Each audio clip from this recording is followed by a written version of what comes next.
그러니까 VOA 모닝뉴스입니다. 트럼프 대통령이 북한 지도자를 직접 만난 것은 한반도 비핵화를 위한 것이며 북한과 섣부른 합의를 하지 않을 것이라고 백악관 고위관리가 강조했습니다. 트럼프 대통령은 북한에 억류됐다가 혼수 상태로 석방된 뒤 사망한 오토 원비어의 부모를 백악관으로 초청했습니다. 박형주 기자가 보도합니다. 켈리앤 코네이 백악관 선임 고문은 15일 미 폭스뉴스에 출연해 트럼프 대통령이 세계와 미국의 평화와 번영을 위해서라면 세계 정상들과 기꺼이 만날 수 있다고 강조했습니다. 또 이런 믿음에서 세계 여러 나라와 관여하고 있고 전임자들과 다른 방식으로 접근하고 있다고 말했습니다. 한반도 비핵화를 시도하지 않을 것이라면 사업가로서의 성공적인 삶을 포기하고 굳이 미국의 대통령이 됐겠느냐고도 반문했습니다. 이런 발언은 트럼프 대통령이 이번 유엔 총회에서 이란 대통령과 만날 것이냐라는 질문에 답하는 과정에서 나왔습니다. 트럼프 대통령이 기존과는 다른 방식으로 외교 문제를 해결하고 있다는 점을 강조하며 그 예로 북한과의 비핵화 협상을 언급한 겁니다. 코네이 고문은 그러면서 트럼프 대통령이 선거를 의식해 성과 없는 섣부른 합의를 하지 않을 것이라고 강조했습니다. 트럼프 대통령은 전날 백악관에서 오토 원비어의 부모와 저녁 만찬을 함께했습니다. 원비어는 2016년 북한에서 체포된 뒤 17개월 만에 혼수 상태로 풀려나 미국에 돌아온 지 엿새 만에 사망했습니다. 트럼프 대통령은 북한과 본격적인 협상을 시작하기 전인 2018년 초 북한 정권의 잔혹성을 비난했던 국정연설에 원비어의 부모를 초대한 바 있습니다. Otto's wonderful parents, Fred and Cindy Warmbier, are here with us tonight, along with Otto's brother and sister, Austin and Greta. 이번 백악관 만찬에는 최근 경질된 존 볼튼 국가안보보좌관의 후임으로 거론되는 리처드 그린엘 독일 주재 미 대사도 참석한 것으로 전해졌습니다. VOA 뉴스 박형주입니다. 트럼프 대통령이 존 볼튼 전 국가안보보좌관을 해임하면서 그의 비핵화 전략까지 공개 비판한 것은 북한만 이롭게 한다는 비판이 제기됐습니다. 볼튼 전 보좌관이 하노이 회담 합의 결렬에 영향력을 발휘했다면 오히려 트럼프 대통령을 도운 것이며 리비아 모델에 대한 트럼프 대통령의 진정한 속마음은 불분명하다는 분석이 나옵니다. 오택성 기자가 보도합니다. 크리스토퍼 힐 전 국무부 동아시아 태평양 담당 차관보는 VOA와의 전화통화에서 국가안보보좌관을 해임한 뒤 하루도 안 돼 그를 비난하며 김정은을 옹호한 것은 미국 대통령이 해서는 안 될 행동이라고 비판했습니다. This is a pattern of this behavior. He's said this on a number of occasions. He said he prefers what Mr. Putin's explanation to the U.S. intelligence services explanation. 힐 전 차관보는 이어 북한 비핵화에 리비아 모델을 제시한 사람은 볼튼 전 보좌관뿐만이 아니라 마이크 펜스 부통령도 있었다면서 이 때문에 북한이 미국 정상회담을 거부하려까지 했었다고 지적했습니다. 실제로 펜스 부통령은 지난해 5월 21일 폭스뉴스에 출연해 김정은 정권이 비핵화 합의를 하지 않을 경우 리비아처럼 끝날 수도 있다고 압박했습니다.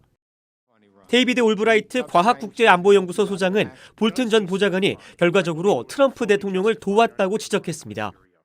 볼튼이 실제로 하노이 정상회담 결렬에 영향력을 발휘했다면 대통령이 불리한 합의를 하지 않도록 도왔다는 설명입니다. At the last summit, helped Trump walk away for the one in Hanoi. But I think probably in some cases probably helped Trump make the right decision. 이런 가운데 전문가들은 선 비핵화, 후 보상을 일컫는 이른바 리비아 모델에 대한 트럼프 대통령의 진정한 속내는 불분명하다고 말했습니다. 로버트 아이논 전 국무부 비확산 담당 차관보는 트럼프 대통령이 볼튼의 발언을 정상 간 외교를 좌초시킬 뻔한 비생산적인 전술로 보는 것인지 아니면 북한 핵을 몇 달 안에 완전히 폐기하라는 리비아 모델 자체를 지나치다고 여기는 것인지는 확실하지 않다고 말했습니다. VOA 뉴스 오택성입니다. 북한의 식량 상황이 악화할 것이라는 전망과 함께 이를 해결하기 위해서는 북한 자체적으로 시장 기능을 활성화할 정책이 필요하다는 지적이 나왔습니다. 한국 정부가 북한 식량난을 돕기 위해 추진한 쌀 지원은 잠정 중단됐습니다. 서울에서 안소영 기자의 보도입니다. 주한 미국 대사관이 북한 농업과 식량 안보를 주제로 경제 농업 분야 전문가들과 연 비공개 토론회에서 만성적 북한의 식량난이 내년에도 이어질 것이라는 전망이 나왔습니다. 평양 주재 세계 식량 계획 WFP가 토론회에 보낸 자료를 보면 올여름 북한의 1인당 하루 배급량은 올해 상반기보다 더 떨어진 290g으로 나타났습니다. 이는 유엔의 최소 권장량 600g의 절반도 안 됩니다. WFP는 몇 년째 이어진 가뭄 등 기상 환경으로 북한 경작지가 지난 5년 평균보다 5% 줄었다고 전했습니다. 미국 농무부도 위성을 통해 지난 7월과 8월 북한의 경작지 상태를 파악한 결과 농작물의 중요한 요소인 기온과 강수량, 일조량 모두 북한의 올가을 작황에 부정적 영향을 미친 것으로 평가됐다고 밝혔습니다. 가을 4대 수확작물인 쌀과 옥수수, 콩, 감자 생산량이 또다시 감소할 것이라는 전망입니다. 북한의 고질적인 식량난을 해소할 수 있는 방법은 지금의 식량 배급제가 아니라 수요와 공급을 맞출 수 있는 시장 기능이라는 지적이 나옵니다. 식량이 필요한 사람들이 농업 외의 분야에서 더 많은 돈을 벌어서 시장에서 식량을 직접 구입할 수 있도록 해주는 것이 매우 중요합니다. 농무부는 이와 함께 북한이 정확한 인구수와 곡물 소요량을 공개해야 국제기구들이 북한의 식량난과 농업 실태를 파악할 수 있다고 강조했습니다. 한편 북한의 식량난을 돕기 위해 한국 정부가 추진하던 쌀 5만 톤 지원 계획은 무산될 전망입니다. 한국통일부는 WFP를 통한 식량 지원 계획이 북한 측의 공식 입장이 확인되지 않아 준비 절차를 잠정 중단했다고 전했습니다. WFP는 16일 한국의 대북 쌀 지원에 대한 북한과의 진행 상황을 묻는 VOA 질문에 협의 중이라는 답변만 되풀이했습니다. 서울에서 VOA 뉴스 안소영입니다. 콘돌리자 라이스 전 미국 국무장관은 트럼프 행정부의 일부 외교 정책에 대해 인정해줘야 한다면서 그 예로 북한 문제를 언급했습니다. 조지 W. 부시 행정부 시절 백악관 국가안보보좌관과 국무장관을 지낸 라이스 전 장관은 지난 15일 CBS 방송 인터뷰를 통해 아무도 북한 문제를 해결하지 못해왔다며 트럼프 행정부가 북한 문제와 관련해 진행하는 부분에 대해 문제를 느끼지 않는다고 말했습니다.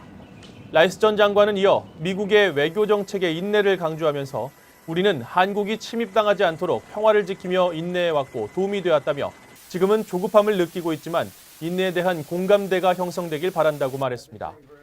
또 이란 또는 북한을 상대로 하는 것처럼 미국이 힘 있는 위치에서 협상하는 것은 괜찮다며 그 이유로 제재가 이란과 북한의 경제를 악화시키고 있는 상황을 설명했습니다. 북한의 핵탄두 보유량이 내년이면 30개에서 40개로 늘어날 것이라고 스웨덴의 한 민간 연구소가 전망했습니다. 스톡홀름 국제평화연구소 측은 16일 서울에서 열린 기자간담회에서 북한이 지금까지 보여줬던 무기 생산 능력이나 제작 기술, 무기 생산 이론 등을 포괄적으로 모아낸 수치라며 이 같은 추정치를 다음 보고서에 반영할 것이라고 밝혔습니다. 스톡홀름 국제평화연구소는 앞서 6월 발간한 세계 군사연감에서 북한이 20개에서 30개 핵탄두를 보유한 것으로 추정했습니다. 또 북한의 핵탄두 보유량이 10개 정도 늘어날 것으로 추산한 것과 관련해 1년에 핵탄두가 10개씩 증가한다는 것을 의미하지는 않는다며 공개된 정보를 토대로 분석할 수 있는 범위 안에서 중간 수치로 추산한 것이라고 설명했습니다.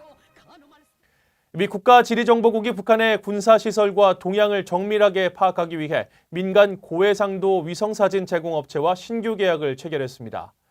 미 국방부 산하 국가지리정보국은 미국의 안보 수호를 목적으로 북한의 군사적 움직임 파악을 용이하게 하기 위해 최근 민간 지리정보 제공업체와 1년간 약 196만 달러 규모의 계약을 맺게 됐다고 16일 밝혔습니다. 국가지리정보국과 계약을 맺은 올소스 애널리시스는 위성을 활용한 고해상도 위성사진 분석 분야에서 미국 내 선두를 달리고 있는 기업으로 과거 북한의 석탄 불법 환적 움직임과 탄도미사일 잠수함 시험 항해 등을 탐지한 업체입니다. 일본 의사회 대표단이 이달 하순 북한을 방문해 북한의 의료 현장을 살펴보고 의료 지원 방안을 모색할 것으로 알려졌습니다. 일본 의사회는 마세키 미스야키 대의원의 의장을 대표로 오는 28일부터 다음 달 3일까지 북한을 방문하며 이 기간에 북한의 의료 현장을 시찰하고 의료와 공중보건 당국자들을 만나 북한에서 심각한 것으로 알려진 결핵과 B형 간염 등 이 실태에 대한 논의를 할 것으로 예상된다고 일본 교도통신이 15일 보도했습니다.